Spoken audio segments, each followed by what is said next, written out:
Bugungi kunda biza o'zi jamiyat uchun bir muammoli bir jarayon boshlangan. Nima desa, bu har bir insonni muhokama qilish, bu g'iybat. G'iybat o'zi aslida nima deganda, g'iybat u yolg'on emas.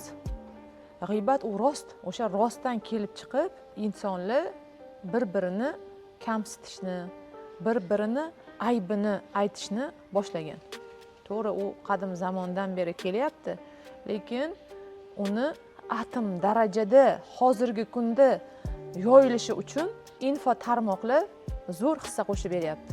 Har bitta kommentda qo'shilib qolib o'sha o'qigan insonga ham o'sha g'iybatni bir sherigiga aylanib qolyapti.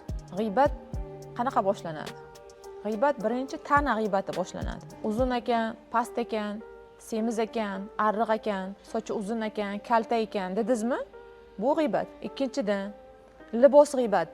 Sariq kiyibdi, ro'molingiz xunuk ekan, ro'molingizni bunaqa bog'labsiz ekan, arzon ro'mol bog'labsiz, arzon kiyibsiz, g'ijim ekan, uzun ekan, kalta ekan dedimi? Bu libos g'iyibatiga kiradi. Yana bitta juda katta g'iybatlardan bittasi olimlarni g'iybat qilish. Noto'g'ri gapirar ekan, o'zi amal qilmas ekan, qilganini qiling, qilmaganini qilma deyiladi deyilgani bu g'iybatni juda bir katta turiga kiradi.